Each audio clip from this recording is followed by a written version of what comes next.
हो गया फिर तो वही हो गया।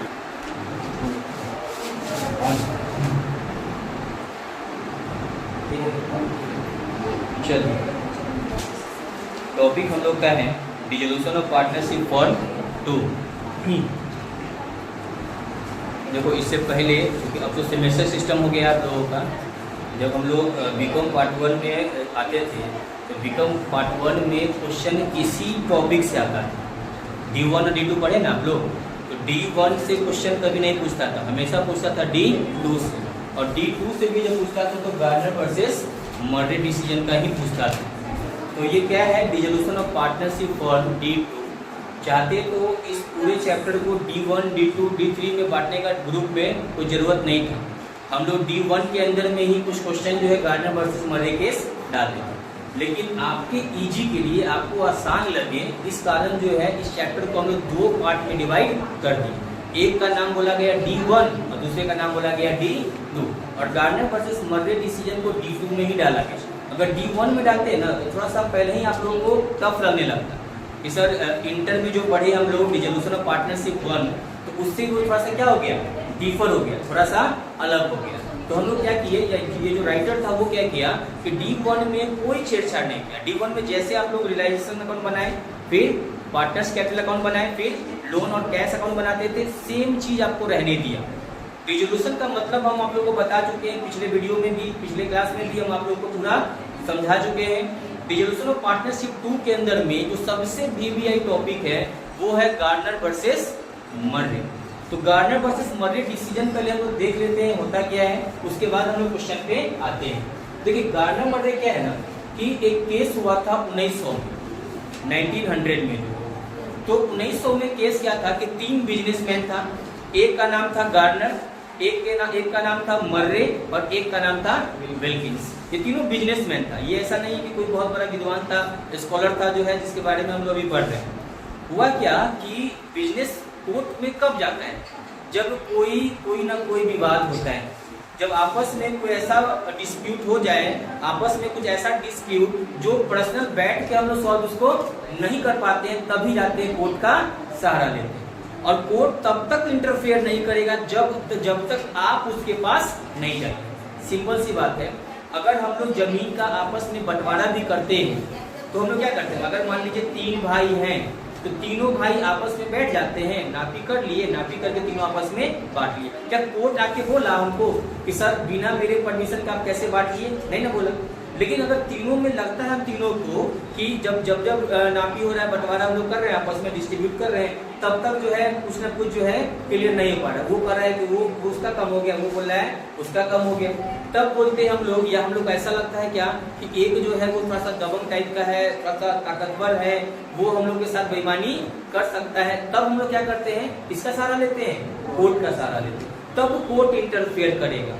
तो इस तीनों पार्टनर में भी कुछ ऐसा ही लगा हुआ होगा। तो ये तीनों पार्टनर कहाँ पहुंच गया, कोर्ट पहुंच गया। और कोर्ट का जो डिसीजन आया कि फर्म को इंसॉल्वेंट करने का, इंसॉल्वेंट का मतलब क्या होता है कि फर्म के बिजनेस को, आपका जो फर्म है, आपका जो पार्टनरशिप है, उस पार्टनरशिप के बिजनेस को क्या कर देगा। बाबू थोड़ा सा आप लोग आवाज को कम कीजिए। आपके बिजनेस को कोर्ट क्या करेगा, जो है आपके पार्टनरशिप को खत्म कर देगा। इस खत्म करने के प्रोसेस को हम लोग बोलते हैं डिसोल्यूशन। ठीक है, तो वो जो खत्म किया ना बाबू, वो उसका डेट है 30 जून 1900। कोर्ट का ऑर्डर हुआ, कोर्ट का ऑर्डर हुआ, ऑर्डर कब हो गया, ऑर्डर हुआ बाबू 30 जून 1900। इस डेट को आपका फर्म क्या हो गया, खत्म हो गया। कोर्ट का ऑर्डर तो ये आ गया कि फर्म को पहले, सबसे पहले क्या किया जाए, खत्म किया जाए। खत्म करने के बाद जितना एसेट्स होता है ना, उसको क्या किया जाता है, सोल्ड कर दिया जाता है, एसेट्स को बेच दिया जाता है। अगर हम इसी पार्टनरशिप को, अपने फर्म को खत्म करेंगे तो जितना एसेट्स है सबको क्या कर देंगे, बेच देंगे ना। बेचने के बाद क्या करेंगे, जो हमारा क्रेडिटर्स होगा, मतलब जो मेरे ऊपर लायबिलिटीज होगा, हम जिससे कर्ज लिए होंगे, पैसा लिए होंगे, उसको क्या कर देंगे, वापस कर देंगे। दूसरा होता है पार्टनर्स। अगर कोई पार्टनर्स हमको एडवांस दिए हुआ है, एडवांस वो लोन के रूप में हो सकता है, तो अगर कोई पार्टनर एडवांस दिए हुआ है तो उस एडवांस को भी क्या करेंगे, वापस कर देंगे। तो इस केस में भी ये जो गार्डनर मर्रे का केस था, इस केस में भी क्या हुआ कि 1900 में 1900 में 30 जून 1900 में जो है कोर्ट ऑर्डर कर दिया कि इस फर्म को क्या कर दिया जाए, डिसॉल्व कर दिया जाए, बंद कर दीजिए। कोर्ट क्या किया कि सारे एसेट्स को सोल्ड कर दिया। सोल्ड करने के बाद क्रेडिटर्स को वो पेमेंट कर दिया। आपको आपके सामने बैलेंस शीट दिख रहा है ना, इस बैलेंस शीट में लायबिलिटी साइड में क्रेडिटर्स दिख रहा है ना, दिख रहा है। इसका मतलब वो क्रेडिटर्स को क्या कर दिया, पेड कर दिया। पेड करने के बाद जो पार्टनर लोन के रूप में एडवांस दिए हुआ था फर्म को, उसके पैसा को भी क्या किया, रिटर्न कर दिया। रिटर्न करने के बाद उस डेट को बैलेंस शीट हमारे पास इस टाइप से था। क्योंकि यह केस जो है वो इंग्लैंड का था, लंदन का था, तो ये पाउंड में चलता है। तो पाउंड में देख रहे हैं कि गार्डनर के पास कैपिटल उस टाइम में कितना था, 2500 पाउंड। मर्रे के पास कितना था, 314 पाउंड था। उस डेट को फर्म के पास कैश था 1916 में इंडिया में। आप लोगों को याद होगा कि कांग्रेस का एक मीटिंग चल रहा था लखनऊ में। 1915 में गांधी जी दक्षिण अफ्रीका से यहाँ आए थे और 1916 में ही कांग्रेस का मीटिंग चल रहा था।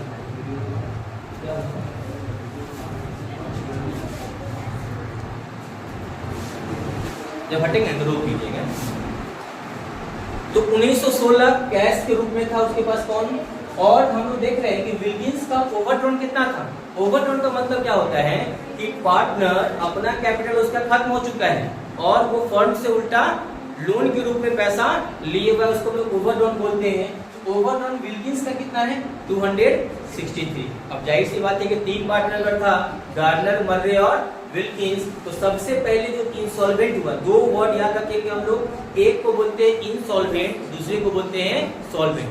जब कोई पार्टनर अपना लायबिलिटीज पेड नहीं कर सकता है, जब कोई पार्टनर अपना लायबिलिटीज पेड नहीं कर सकता है, आसान लैंग्वेज में अगर आप किसी से कर्ज लिए हैं और उस कर्ज को वापस नहीं कर पाइएगा, तो वैसे पार्टनर्स को ही बोला जाता है इंसॉल्वेंट पार्टनर। क्लियर है? वैसे पार्टनर क्या बोलेंगे, इंसॉल्वेंट पार्टनर।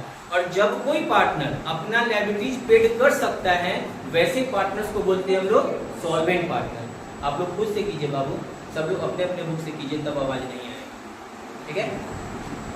लायबिलिटीज पेड कर देगा तो सॉल्वेंट पार्टनर, और लायबिलिटीज पेड नहीं कर पाएगा तो इनसॉल्वेंट पार्टनर। तो इस तीनों के पार्टनर्स में सबसे पहले कौन हो गया, विल्किंस इंसॉल्वेंट हो गया। और विल्किंस के ऊपर जो लायबिलिटीज आ गया वो कितना का आ गया, 263 का। और हम देख रहे हैं कि जब फर्म डिसॉल्व हुआ तो हमारा जो रियलाइजेशन का लॉस हो गया, वो भी लॉस कितना है, 635 पाउंड का।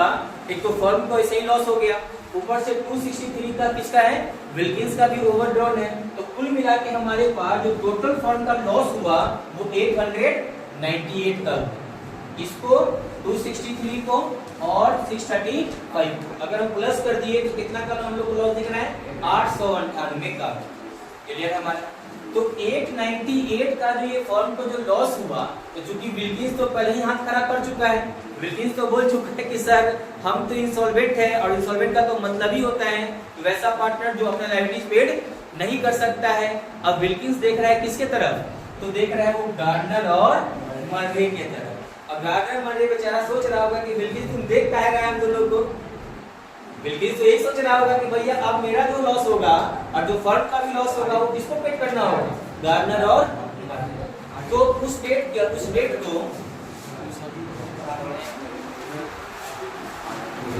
उस डेट को गार्डनर का कैपिटल ये और मर्रे का ये, तो टोटल फर्म के पास जो लॉस हुआ 898 का। तो गार्डनर और मर्रे को इक्वल देखा जाए तो कितना पड़ेगा, 449। 449 पाउंड गार्डनर को भी देना पड़ेगा और 449 पाउंड मर्रे को भी देना पड़ेगा। बात समझ में आ रहा है इतना? अब हम देख रहे हैं कि सर मर्रे के पास जो कैपिटल उस डेट को कितना है, 314 ही पाउंड का है, 314 का जो है। और मर्रे के पास, मर्रे का जो लॉस दिख रहा है हम लोग को कितना दिख रहा है, 449 पाउंड का जो। बात समझ में आ रहा है? तो बेचारा अगर मर्रे 449 में से अपना पूरा कैपिटल भी दे देगा तब भी उसके पास लॉस कितना होगा, 135 पाउंड का। और सोल ट्रेडिंग और पार्टनरशिप में किसी पार्टनर्स का जो लायबिलिटी होता है वो क्या होता है, लिमिटेड होता है, या एक वर्ड होता है लिमिटेड और एक और वर्ड क्या होता है, अनलिमिटेड, चलो मान लेते हैं अनलिमिटेड जो है, तो लिमिटेड होता है या अनलिमिटेड? पता है अनलिमिटेड होता है। अनलिमिटेड का मतलब समझते क्या होता है? मतलब आप जितना का लोन लिए हुए है ना, उसको चुकाने के लिए आपको अपना पर्सनल एसेट्स भी बेचना पड़ेगा। पर्सनल एसेट्स का मतलब मेरा जो पर्सनल बाइक है वो भी बेचना पड़ेगा, मेरा जो पर्सनल घर होगा जहाँ रह रहे हैं उसको भी सोल्ड करना पड़ेगा। बात समझ में आया? तो बेचारा मर्रे को उल्टा लॉस कितना का हो रहा है? 135 पाउंड का। और वही हम लोग गार्डनर का देख रहे हैं, तो गार्डनर के पास कितना का कैपिटल था? 2500 कैपिटल था, पाउंड का कैपिटल था। अगर ये अपना 449 पाउंड पेड कर भी देगा तो फिर भी इसके पास इसको कितना रिटर्न मिलेगा? 2051 पाउंड इसको रिटर्न मिलेगा। तो वैसे केस में तो बेचारा मर्रे जो है पूरा खत्म हो जाएगा। तो यहाँ पे जब आपका फर्म इस डेट को खत्म हुआ 30 जून 1900 को, तो वहां पे ब्रिटिश पार्टनरशिप एक्ट 1890 याद रखिएगा कि जो हमारा इंडियन पार्टनरशिप एक्ट जो बना है वो इसी से बना है, ब्रिटिश पार्टनरशिप एक्ट से ही बना है। तो ब्रिटिश पार्टनरशिप एक्ट 1890 का सेक्शन 44 क्या बोल रहा है कि सर विल्किंस का जो ये 263 का जो कोर्ट का लॉस है और रियलाइजेशन का जो 635 का लॉस है, इस दोनों को लॉस को हम देखा जाए तो 898 का लॉस अगर इसको गार्डनर और मर्रे इक्वल डिवाइड करता है, एक को कितना पड़ता है? 449। ये बात कौन बोल रहा है? ब्रिटिश पार्टनरशिप एक्ट 1890 सेक्शन 44 ये बात बोल रहा है। लेकिन जस्टिस जॉइस का क्या आया निर्णय, डिसीजन, यह देखते हैं इस केस के लिए। तो इस केस में जो डिसीजन आया बाबू, इस केस में वो डिसीजन आया 1903 में, 1903। और जस्टिस जॉइस जो एक जज थे उस टाइम के जो है वो क्या डिसीजन दिए? सबसे पहला, क्योंकि हम सीरियल में 1 2 3 कर दिए हैं, तो 3 नंबर देखते हैं। वो क्या बोल रहे हैं कि जो रियलाइजेशन का जो लॉस है ना 635 का, 635 का, उसको तीनों पार्टनर में डिस्ट्रीब्यूट किया जाएगा। रियलाइजेशन का जो लॉस दिख रहा है कितना का? 635 पाउंड का, उसको तीन, गार्डनर में भी, मर्रे में भी और विल्किंस में भी, तीनों में प्रॉफिट शेयरिंग रेशियो के हिसाब से डिस्ट्रीब्यूट किया जाएगा। पहला बात समझ में आया? डिसीजन क्या बोला गया कि 635 पाउंड, ब्रिटिश पार्टनरशिप एक्ट क्या बोल रहा था कि नहीं, ये 635 और ये 263 का लॉस, इस दोनों को प्लस करके किसको पूरा करना पड़ेगा? Solvent partner. और कैसे कैसे पूरा करना पड़ेगा? Equal equal. British partnership act क्या बोल रहा था कि जो सर विल्किंस का ओवरड्रॉन हुआ प्लस रियलाइजेशन का जो लॉस हुआ, आप दोनों को प्लस कर लीजिए, दोनों को प्लस करके आया 898, और उसको कौन पूरा करेगा? Solvent partner. विल्किंस तो हमारा इंसॉल्वेंट है, सॉल्वेंट में कौन कौन है? गार्डनर और मर्रे। तो अगर वैसे अगर डिवाइड करने पे तो हमारा मर्रे भी क्या हो जा रहा है? इंसॉल्वेंट हो जा रहा है। और बेचारा इसको अपना घर बेच के भी, पर्सनल एसेट बेच के और कितना लाना पड़ेगा? 135 पाउंड और लाना पड़ेगा। तो जस्टिस जॉइस जो 1903 का जो ये केस हमारा जो है 1971 में जो डिसीजन आया 1903 में आया, ये क्या बोले कि सबसे पहले यह बोले कि देखिए ये जो रियलाइजेशन का लॉस है इसको आप अलग कीजिए। रियलाइजेशन का लॉस को क्या करना है? अलग करना है। अलग करने पे बोले कि गार्डनर और मर्रे ही डिस्ट्रीब्यूट नहीं करेगा, बल्कि गार्डनर, मर्रे और विल्किंस तीनों डिस्ट्रीब्यूट करेगा। किस रेशियो में करेगा? Profit sharing ratio. दूसरा डिसीजन आया कि the solvent partners must bring in cash equal to their shares of the loss on realisation. इसका मतलब क्या हुआ कि बोल रहा है कि जो सॉल्वेंट पार्टनर होगा ना, सॉल्वेंट पार्टनर किसको बोलते हैं? वैसा पार्टनर जो अपने लायबिलिटीज को पूरा कर सकता है। तो सॉल्वेंट पार्टनर्स को जो अपना रियलाइजेशन का जो लॉस लेके आना होगा, रियलाइजेशन का लॉस, उसको कैसे लेके आना पड़ेगा? कैश के फॉर्म में लेके आना पड़ेगा। ये भी बात समझ में आया? मतलब गार्डनर को भी अगर इस 635 को हम लोग 3 से डिवाइड करेंगे, तो करके बताइए जल्दी से, 635 को अगर हम लोग 3 से डिवाइड करेंगे तो बताइए कितना आ रहा है? एक को कितना पड़ रहा है?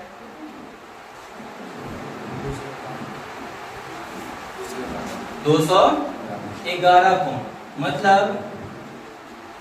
मतलब गार्डनर को भी लाना पड़ेगा कितना? 211 पाउंड कैश के रूप में लाना होगा। ये नहीं कि अकाउंट से मेरे पैसा है, अकाउंट से काट लीजिए, अकाउंट से नहीं कटेगा, बल्कि किस रूप में? कैश के रूप में। मर्रे को भी लाना पड़ेगा 211 और विल्किंस को भी लाना पड़ेगा कितना? 211। पहला डिसीजन समझ में आया इसका? पहला क्या ब्रिटिश वाला क्या बोल रहा था? नहीं, इंसॉल्वेंट वाला नहीं लाएगा, केवल लाएगा सॉल्वेंट वाला। दोनों को क्या बोल रहा था वो? ऐड कर लेने के लिए। लेकिन जस्टिस जॉइस क्या बोले? ऐसा नहीं होगा। सबसे पहले बोले कि जो रियलाइजेशन का जो लॉस होगा 635 का, उसको तीनों पार्टनर डिस्ट्रीब्यूट करेगा, और डिस्ट्रीब्यूट करेगा तो पैसा किस फॉर्म में लेके आएगा, कैश के फॉर्म में लेके आएगा।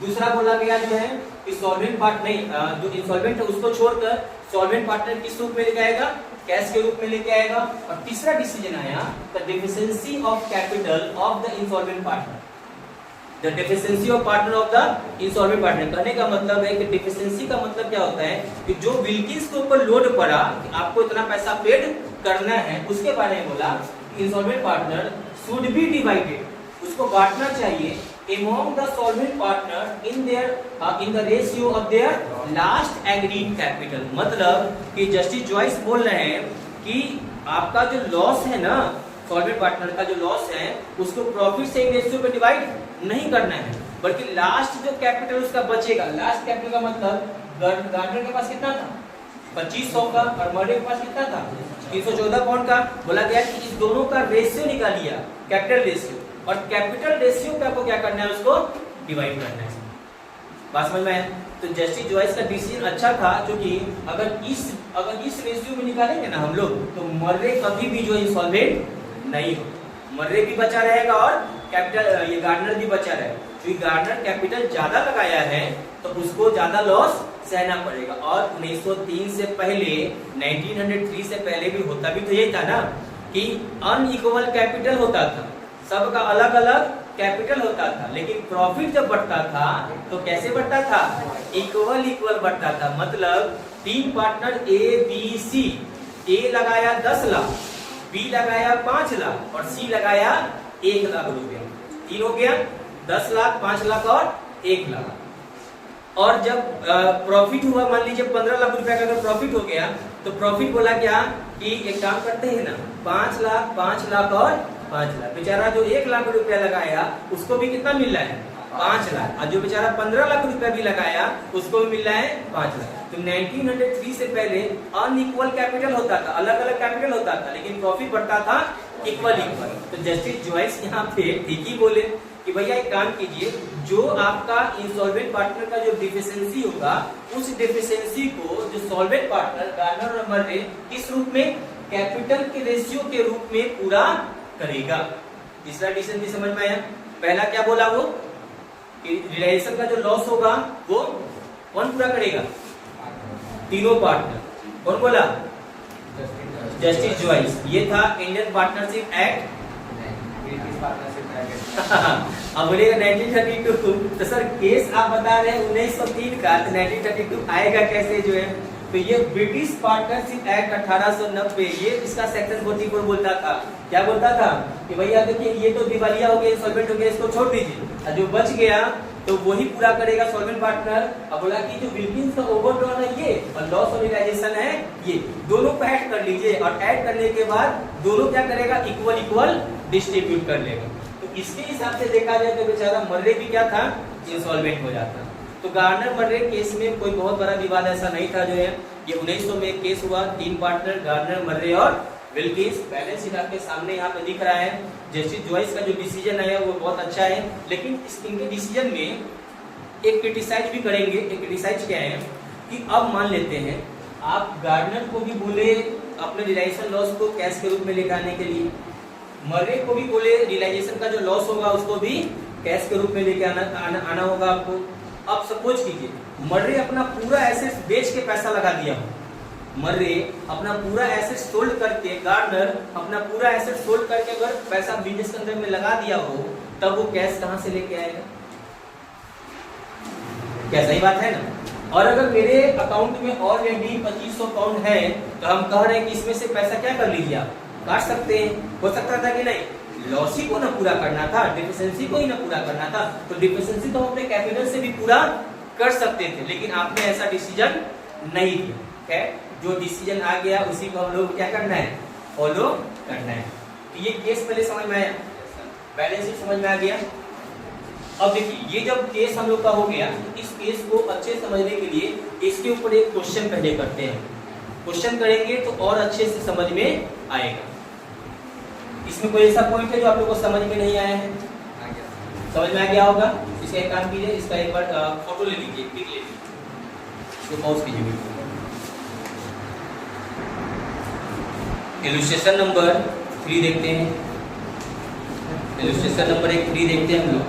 क्वेश्चन है अकॉर्डिंग टू जनरल, इसमें लिख दिया है क्या होता है गार्नर वर्सेस मर्रे, लिखता है जनरल वर्सेस मर्रे, मिसप्रिंट है। According to Garner versus Murray rule insolvency of one partner, जिसमें एक पार्टनर इंसॉल्वेंट हो रहा है। इलस्ट्रेशन नंबर 3 क्वेश्चन है the balance sheet of A B and C who are equal partners so as follow on 31 March 2019। Liability side में creditors से 1,10,000 का, capital है ए और सी का। एसेट साइड में डेटर कैश है, डेटर्स है, स्टॉक है, इन्वेस्टमेंट है, फर्नीचर है और बी का ओवर ड्रॉन है। इसका मतलब समझ रहे हो कि अगर कोई पार्टनर का ओवर ड्रॉन होता है ना, इसका मतलब है कि वही पार्टनर इंसॉल्वेंट हुआ। देख रहे हो गार्डनर मर्रे केस में कौन इंसॉल्वेंट हुआ?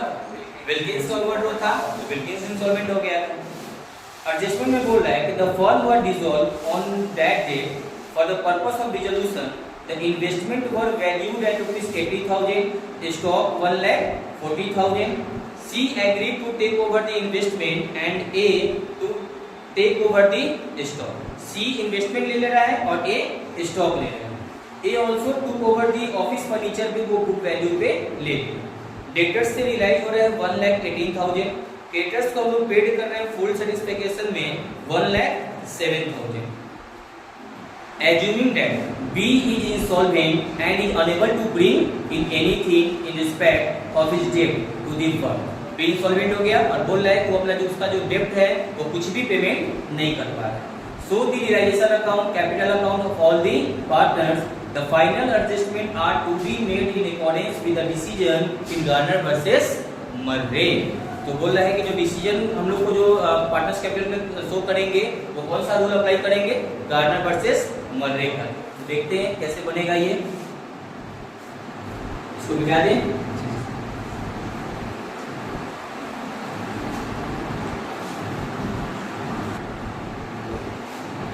हम लोग सबसे पहले क्वेश्चन में बनाएंगे रियलाइजेशन पार्टिकुलर अमाउंट, पार्टिकुलर और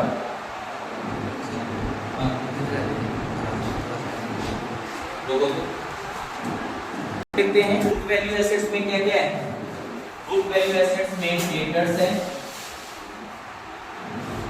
ध्यान रखिएगा हम लोग जैसे T1 में रियलाइजेशन बनाए थे सेम रियलाइजेशन हम लोग T2 में भी बनाएंगे। रियलाइजेशन में कहीं कोई डिफरेंस नहीं करना है। तो डेटर्स है 1,35,000। उसके बाद स्टॉक है 1,75,000।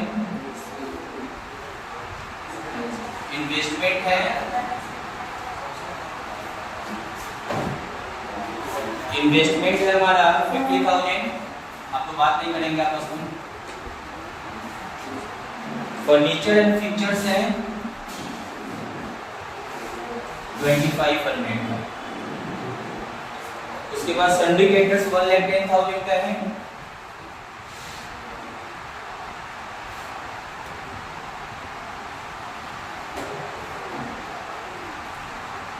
इसके अलावा अब कुछ नहीं है। ठीक है। एडजस्टमेंट में हम लोग सी लिया था इन्वेस्टमेंट, तो यहाँ पर लिखेंगे बाई सीज कैपिटल और यहाँ लिख देते हैं कि ये इन्वेस्टमेंट को ले लिया। कितना में लिया? बुक वैल्यू को ही, तो बुक वैल्यू 80,000 रुपया। 50,000 सी और कुछ ले रहा है। सी लिया है आपको, एक इन्वेस्टमेंट लिया है, बस एक ही लिया। वीडियो को पॉज कीजिए।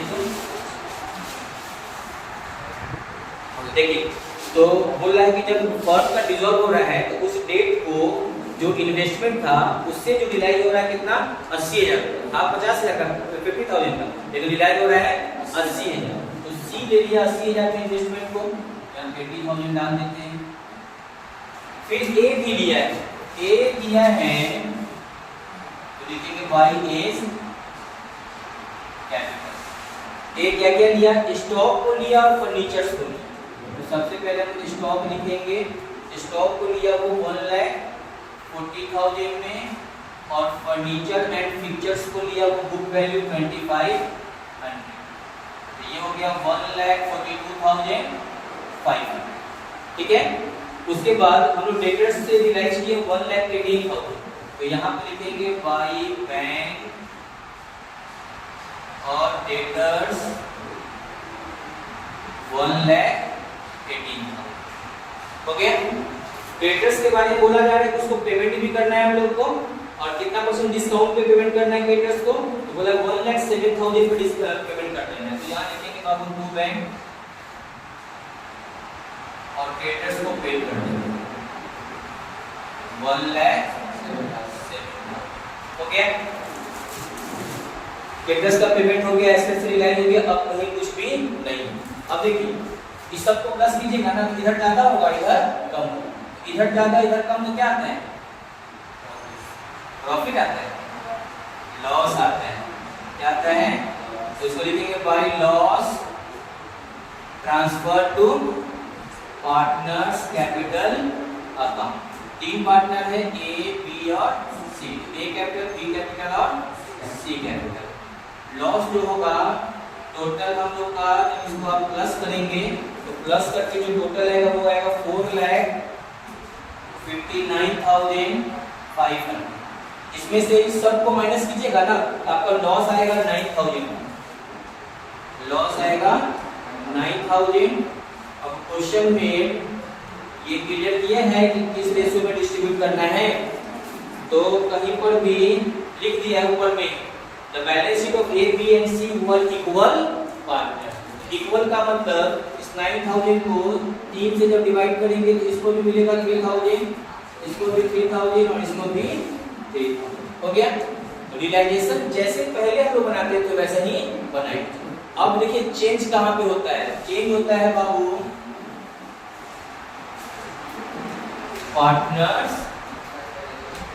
Capital account. ध्यान से देखिएगा ए, बी, सी, ए, बी और वीडियो पूरा रहा है ना इस का? ए, बी और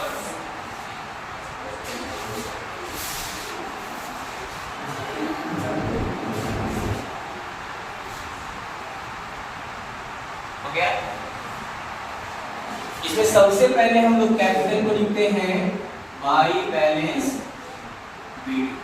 तो देखते हैं बैलेंस शीट में ए का कैपिटल है 1,65,000 और बी के पास है 1,10,000।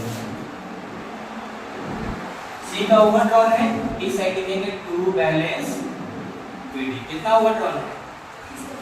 20,000 का, 20,000 का ओवरड्रॉन।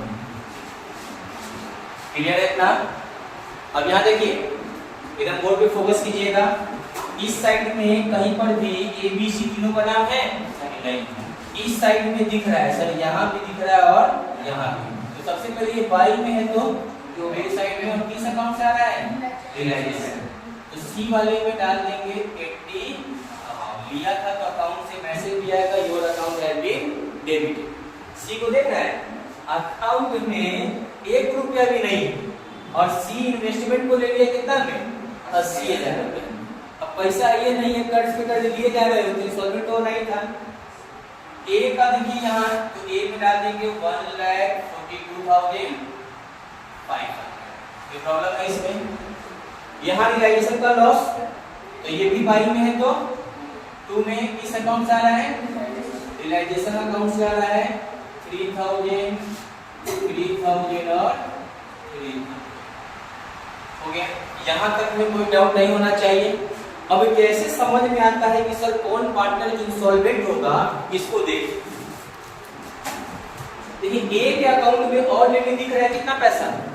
1,65,000। मतलब सर इतना पैसा और इतना इसका खर्ची है 1,45,500। मतलब अकाउंट में फिर भी पैसा बच रहा है।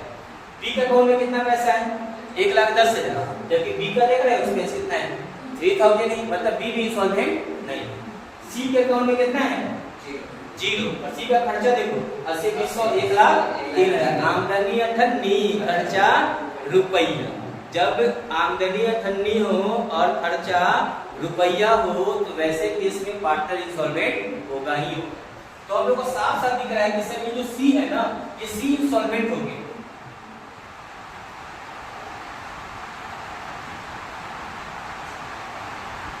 अब सी का टोटल जो डिफिशियंसी है वो है 1,03,000। अब सी का जो डिफिशियंसी होगा, सी कुछ पैसा भी लेके आता ना, अगर कैश के रूप में पैसा लेके आता तो बनता कुछ लेके भी नहीं आया, बोल दिया साहब साहब अनेबल टू ब्रिंग एनीथिंग, कुछ भी लाने योग्य नहीं है। अब जो कि हम लोग को फॉलो करना है गार्नर वर्सेस मर्रे डिसीजन जो आया था ये 1903 में आया था। अब सुनिए हम लोग अंतर क्या है। तो गार्नर मर्रे के केस में बोला जाता है कि सर जो सॉल्वेंट पार्टनर है, सॉल्वेंट कौन में पार्टनर है, ए और बी है। तो सॉल्वेंट पार्टनर ध्यान रखिएगा ये जो रियलाइजेशन का लॉस है ना, ए और बी अपने लॉस को, रियलाइजेशन के लॉस को कैश के रूप में लेके आएगा। यहाँ लिखेंगे बाई, सब जगह बैंक लिखे हैं तो यहाँ पे लिखेंगे बैंक, मतलब सर ए को भी लाना पड़ेगा 3,000 और बी को भी लाना पड़ेगा 3,000। क्लियर है बात। गार्डनर मर्रे का एक डिसीजन है, गार्डनर मर्रे का डिसीजन कहता है कि सर ये जो रियलाइजेशन का लॉस है ना, जो इंसॉल्वेंट हो गया उसको छोड़कर, जो पार्टनर इंसॉल्वेंट हो गया उसको छोड़कर जो सॉल्वेंट पार्टनर कौन बचा हुआ है, ए और बी। तो सॉल्वेंट पार्टनर को अपने रियलाइजेशन का जो लॉस होगा किस रूप में लेकर आना पड़ेगा, कैश के फॉर्म में लेके आना पड़ेगा। समझ में आया इतना बात, क्लियर है इतना। अब देखते हैं 3,000 लाएगा ए बी और 3,000 लाएगा बी, और इंसॉल्वेंट कौन हो रहा है, सी। तो यहाँ पर हम लोग वर्किंग नोट करते हैं सर सी का डिफिशियंसी कितना है टोटल, सी का डिफिशियंसी है 1,03,000। अब इस डिफिशियंसी को पूरा करना पड़ेगा ए और बी को, किस रेशियो में, कैपिटल रेशियो में। कैपिटल रेशियो का मेथड हम आप लोगों को क्लास 12 में पढ़ाए थे कि क्लास 12 में एक फिक्स्ड मेथड होता था और दूसरा फ्लक्चुएटिंग मेथड होता, फिक्स्ड और फ्लक्चुएटिंग। तो फिक्स्ड मेथड के अंदर में हम लोग क्या करते थे, फिक्स्ड मेथड वाले में कि सर केवल क्या लेते थे, उसका कैपिटल लेते थे, केवल क्या लेते थे, कैपिटल। और फ्लक्चुएटिंग मेथड जब आता था तो उसमें हम लोग उसके कैपिटल में जनरल रिजर्व को भी जोड़ते थे। सबसे पहले कैपिटल लिए, उसमें ऐड किए जनरल रिजर्व को, उसमें ऐड किए प्रॉफिट एंड लॉस को, उसमें ऐड किए एक्यूमुलेटेड प्रॉफिट को भी, ठीक है ना। इस चारों को हम लोग क्या करते थे, ऐड कर लेते थे, और ऐड करने के बाद जो कैपिटल आता था ना उसका रेशियो हम लोग निकालते थे। किस मेथड में, फ्लक्चुएटिंग मेथड। किस मेथड में, फ्लक्चुएटिंग। जब क्वेश्चन कुछ भी क्लियर ना हो कि कैसे बनाना है तो आप फिक्स्ड मेथड या फ्लक्चुएटिंग मेथड दोनों में से किसी को भी अडॉप्ट कर सकते हैं। जो भी अडॉप्ट कीजिएगा नोट में क्वेश्चन में क्लियर लिख दीजिएगा, जहां पे आपका आंसर खत्म होगा ना वही चीज उसके नीचे में नोट करके लिख देंगे। तो हम देख रहे हैं कि ए के पास कैपिटल है 1,65,000 और बी के पास है 1,10,000। इसका रेशियो निकालेंगे, 30 से 30 कैंसिल हो गया, 33 कटेगा 11 3 जा 11 2 जा, रेशियो आया 3/5 और 2/5। अब जो डिफिशियंसी है बेचारा ए को पूरा करना पड़ेगा 1,03,000, कैलकुलेटर निकाल लीजिएगा, इनटू 3/5 काट के चेक करें कितना बार में कटेगा, जल्दी से निकालिए। तो 1,03,000 इनटू 3/5 इनटू 3 कीजिए, इनटू 3 राइट, इनटू करना है 3 डिवाइड और इनटू करना है 3 डिवाइड करना है 5। तो 61,800 की ए को इतना पैसा बियर करना पड़ेगा, और बी का देख लेते हैं इनटू 2/5।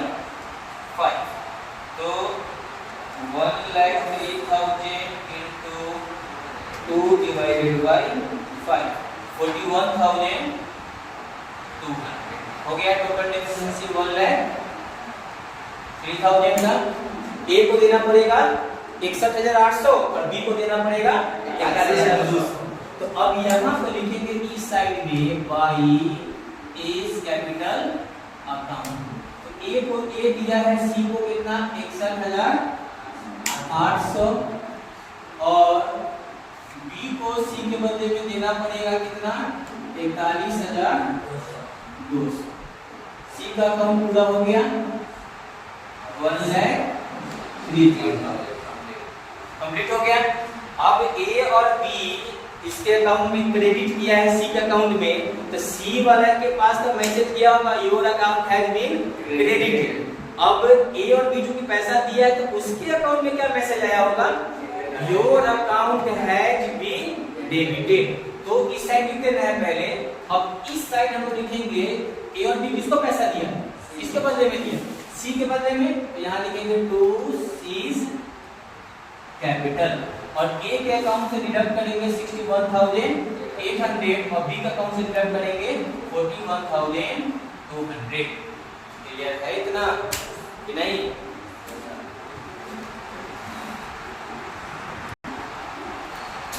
देखिए सी का यहाँ पे हम लोग का क्लियर हो चुका है। अब हम लोग अकाउंट को क्लोज करते हैं। तो हम लोग देख रहे हैं कि जब बेचारा ए जो है जब उसका डेफिशिएंसी पूरा किया तो ए भी हम लोग को दिख रहा है कि इंसॉल्वेंट हो गया। अब ए को पूरा पैसा कितना हो गया था 1,42,000 1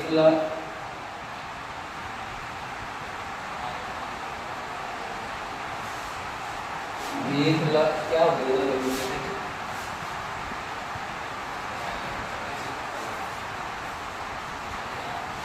1,42,500 प्लस 3,000 प्लस 61,800 2,07,300।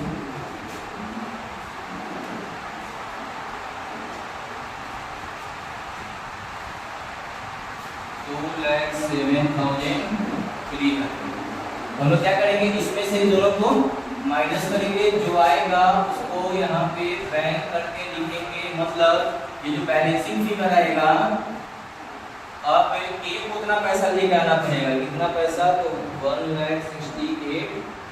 अब इसमें से माइनस करेंगे तो ए को लाना पड़ेगा 39,300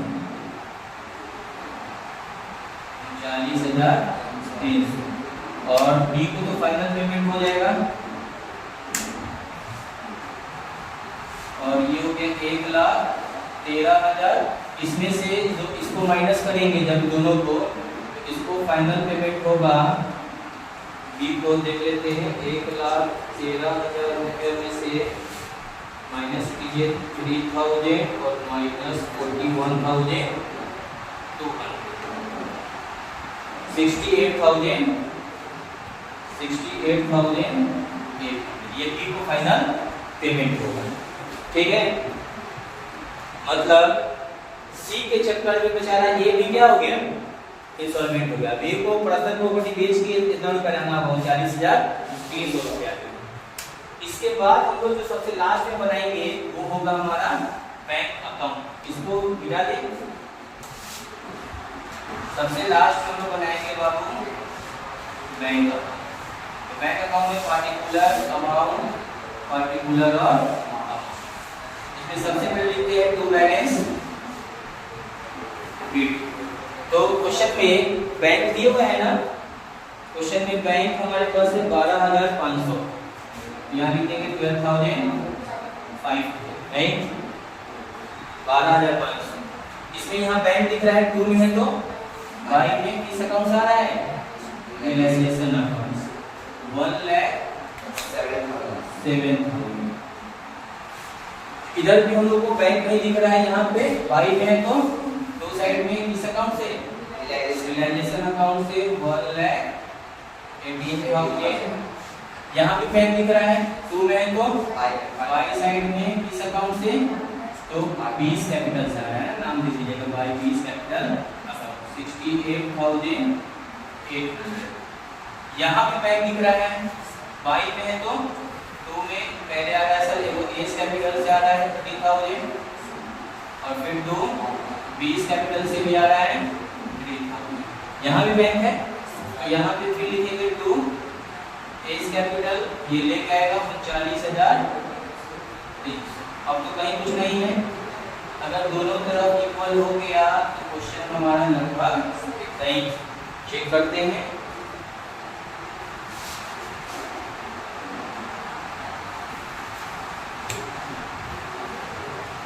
देखते हैं उधर का है 1,07,000 प्लस 68,000 1,75,800।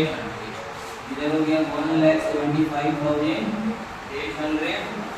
इधर का देख लेते हैं कितना हो रहा है, तो 12,500 प्लस 1,18,000 प्लस 6,000 प्लस 39,000 1,75,800 हो गया। एक बोला कि हमारा, तो देखिए इसमें एक क्वेश्चन यहाँ पे ये उठेगा कि सर सी का जो डेफिशिएंसी था 1,03,000, इसको ए और बी पूरा करना था। ए और बी किस रेशियो में पूरा करना था? कैपिटल रेशियो में। गार्डनर मर्रे को साफ साफ डिसीजन यही था कि जो इंसॉल्वेंट हो गया सी, इसको छोड़कर ए और बी अपना जो रियलाइजेशन का लॉस होगा ना 3,000 है ना, इसको किस रूप में लेके आएगा? कैश के रूप में लेके आएगा। तो दोनों लेके आया।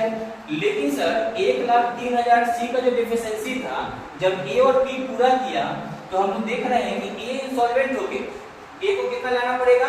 39,000 के लिए, और बी को पेमेंट करना पड़ रहा है ना। तो उस केस में बाबू हम लोग क्या करेंगे ना, इसका एक मेथड 2 देखेंगे। मेथड 2 में यह देखेंगे क्योंकि सर ए के पास कम पैसा और बी के पास ज्यादा पैसा है, तो ए कम कैपिटल पेड करेगा, डेफिशिएंसी पेड करेगा, और बी ज्यादा डेफिशिएंसी पेड करेगा। समझ में आया? तो इसका दूसरा केस हम लोग देखेंगे कि कैसे ए और बी पेड करेगा। ये वाला केस समझ में आया? इसी का केस नंबर अब हम लोग 2 देखते हैं। इसी